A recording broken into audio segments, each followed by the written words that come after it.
Hello everyone, welcome once again in Guruji classes. तो बच्चों, आज हम फिर से आपके लिए अपनी एक और नई वर्कशीट लेके आए हैं, जो कि आप लोगों की पठन अभियान की वर्कशीट है। वर्कशीट नंबर 40 है। सेवेंथ, आपकी 7 मार्च की है। एंड ये 6 से लेकर 8 तक के सभी बच्चों को करनी है। तो आइए इसको स्टार्ट करते हैं। रंगीन मछली और मछुआरा आज का टॉपिक आपका रहने वाला है। तो आइए इसको स्टार्ट करते हैं। तो सिक्किम की लोक कथा के बारे में आज हम लोग पढ़ेंगे। सो आइए इसे पढ़ते हैं, देखते हैं और समझते हैं आज की स्टोरी में क्या कहा गया है। तो हम सब जानते हैं, जो भारत है उसकी विविधता, यानी अलग अलग हैं सब लोग, अलग अलग तरह के धर्म हैं, अलग अलग कपड़े हैं, अलग अलग राज्य से लोग, पर एकता सभी में है। और सभी में दृढ़ है, ये दृढ़ निश्चय है कि हमारा देश भारत जो है ये सर्वश्रेष्ठ है, भारत श्रेष्ठ है। इसके लिए एक श्रेष्ठ भारत अभियान भी चलाया जा रहा है। इस कार्यक्रम के तहत राजधानी दिल्ली को सिक्किम से जोड़ा गया है। तो बच्चों, आज हम इसी से रिलेटेड डिस्कशन करेंगे। सो आइए डिस्कस करते हैं। तो एक लोक कथा को आज हम पढ़ेंगे। सो क्या है यहाँ पे? तेंजिंग छोटी ही थी। एक जो तेंजिंग थे, तो एक छोटा था जब उसके पिता घर छोड़कर निकल गए थे। तो एक दिन उसकी माँ ने कहा, बेटा, आज शाम के लिए घर में चावल का एक दाना भी नहीं है। उसने अपने बेटे से कहा, जाओ और तीस्ता नदी, जो एक नदी है, वहां से मछली पकड़ कर लाओ।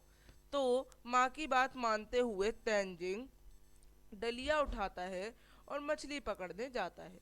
भगवान का नाम लेकर उसने डलिया वहां रखी और उसमें जो था वहां पे दाना डाल के वो मछली पकड़ना शुरू किया। अचानक एक छोटी रंगीन मछली, एक बहुत अच्छी मछली, उसके हाथ लगी, जो अन्य मछलियों से अलग थी। सुनहरा रंग था, गोल्डन कलर था, रेड आईज थी एंड कई सारे रंगों से भरी हुई उसकी एक पूंछ थी। बहुत अच्छी मछली लग रही थी। तो उसकी पूंछ ने उसका मन इतना मोह लिया कि उसने अपने घर में इसको रखने को चाहा। याकायाक उसके कानों में आवाज आई, मुझे छोड़ दो, मैं जीवन भर तुम्हारा उपकार नहीं भूलूंगी। टोकरी में मछली को मचलते देखकर उसने कहा, अगर मैं तुम्हें छोड़ दूंगा तो अपनी माँ को क्या दूंगा, और फिर आज वो अपनी रात कैसे बिताएंगी, क्योंकि आज तो हमारे पास कुछ खाने को है ही नहीं।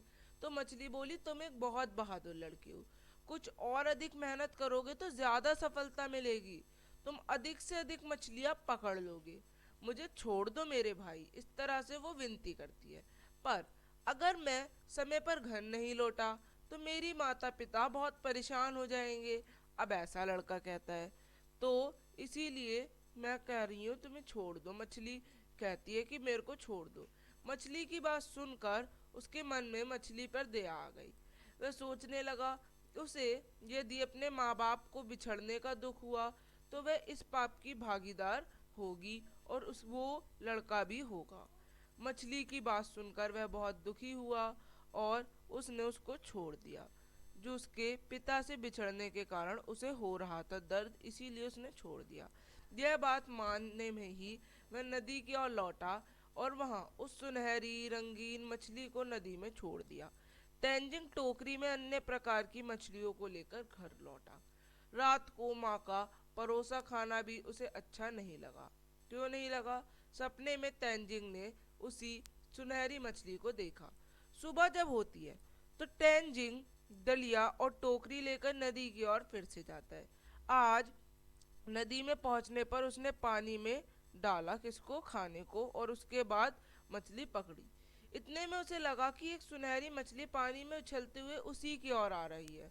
उसे एक आवाज सुनाई पड़ी, क्यों भाई, तुम शायद पता नहीं, इस नदी की राजा की बेटी हूँ मैं। इस तरह से वो कहती है कि भाई, जो इस नदी में तुम मछली पकड़ रहे हो, उसके पिता की राज जो है, वो मेरे पिता राजा है और मैं उनकी बेटी हूँ, यानी राजकुमारी हूँ।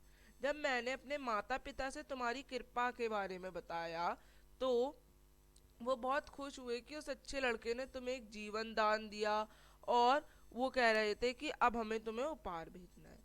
तेंजिंग ने उपहार की पोटली खोली तो उसको उपहार देती है, फिर वो पोटली को खोलता है। घर पहुंचकर माँ को मछली के दिए उपहार को पोटली देकर वो सारी बात बताता है कि ऐसे ऐसे हुआ था। माँ ने बेटे की बात सुनकर पोटली खोली तो देखा कि उसमें सुंदर एक माला थी मोती की, और सुंदर सुंदर सिपोई के मोती थे, है ना, सिपोई के मोती के हार थे। उपहार को देखकर माँ बहुत प्रसन्न हो जाती है। माँ जो है उसके बाद क्या कहती है, माँ कहती है लड़के से कि कितने सुंदर हैं ये सब, मछली को धन्यवाद देना। लड़के से कहा, लेकिन इतना ध्यान रखना, हम मेहनत कश लोग हैं, हमें मेहनत का ही खाना चाहिए, दूसरों की संपत्ति का लालच नहीं करना चाहिए। उसने माँ की बातों को गांठ में बांध लिया। दूसरे दिन भी तेंजिंग बहुत बन ठन कर नदी किनारे आया, जहाँ मछली राजकुमारी अपने माता पिता से उसे मिलवाने के लिए उसका इंतजार कर रही थी। राजकुमारी ने तेंजिंग को कछुए के ऊपर सवार होने को कहा, और दोनों जल यात्रा कर मत्स्य लोग यानी फिश का जो लोक था, जहाँ पे फिश का महल था, मछली के पिताजी थे, उनका एक महल था पानी के अंदर, वहाँ सभी जो है पहुँचते हैं। तो राजा ने अपनी बेटी को जीवन दान के लिए तेंजिंग का बहुत आभार व्यक्त किया और कहा, तुम्हारे स्वभाव और एहसान से हम बहुत प्रसन्न हैं, इसलिए बोलो तो तुम क्या चाहते हो हमसे। वहीं की सुंदरता देखकर तेंजिंग जो था मोहित हो गया, इसलिए उसने कहा, मैं ऐसे ही बहुत खुश हूँ, मुझे अपना और अपनी माँ का पेट पालने के लिए मछली पकड़ने आपके इलाके में आना पड़ता है। बस वो ये कहता है, आप मुझे अपनी यही मछलियाँ पकड़ने की अनुमति दें तो आपकी बहुत कृपा होगी। तेंजिंग के सरल और संतोषी स्वभाव को देखकर राजा बहुत खुश हुआ। तुम्हें हमारे इलाके में आकर मछली पकड़ने की इजाजत देता हूँ, ऐसा राजा कह देता है। पर तुम हमारे यहाँ आए तो खाली हाथ तो नहीं जा सकते, ये लो उपहार। अब वो फिर से उपहार देते हैं। उपहार में मिले हीरे मोती लेकर तेंजिंग ने अपने घर लौटने की अनुमति मांगी।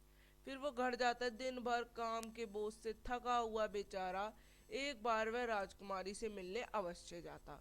तो एक दिन राजकुमारी ने कहा, मेरी माँ कहती है मेरे ब्याह होने वाला है, इसलिए अब मेरा मिलना संभव नहीं होगा, पर मैं तुम्हारा एहसान कभी नहीं भूलूंगी। तेंजिंग इस बात को जानकर बहुत उदास होता है, उसकी आंखों में आंसू आ जाते हैं। वह जानता था कि उस सुनहरी मछली को वह कभी नहीं भुला पाएगा, पर अब मिलना मुश्किल था, ये जानकर वह बहुत दुखी हुआ और उदास होकर घर लौटा। उस दिन से तेंजिंग ने क्या शपथ ली, मैं किसी भी प्राणी को बेवजह कष्ट नहीं दूंगा। जीविका चलाने के लिए मछुआरे का मेरा काम करना जरूरी है, पर मैं बेवजह किसी को परेशान नहीं करूंगा। ऐसा कहकर वो ये जो था जो है बोलता है और ये शपथ ले लेता है कि मैं किसी भी प्राणी को बेवजह में कष्ट नहीं पहुंचाऊंगा। तो कितना अच्छा बच्चा है, वो किसी को कष्ट नहीं पहुंचाना चाहता अपने जीवन में। वो चाहता है कि जिसकी जितनी भलाई हो जाए उतना बढ़िया। तो ये आपकी डॉक्टर चूकी भाटिया द्वारा लिखी गई एक बहुत अच्छी कहानी है, जो कि सिक्किम के रिलेटेड है।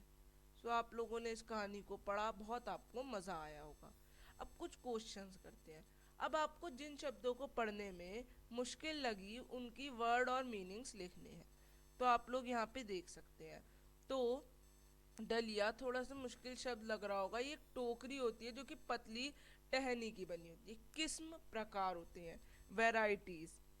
भागीदार मतलब हिस्सेदार। आभार यानी कृतज्ञता, बहुत ही उपकार करना किसी पे। स्वभाव प्रकृति। उपहार भेंट। अनुमति इजाजत, संपत्ति धन दौलत, और मेहनत कश मेहनत करने वाला। तो ये आपने कुछ शब्द देखे। अब यदि आप तेंजिंग ची की जगह होते तो आप मछली से क्या उपहार मांगते और क्यों?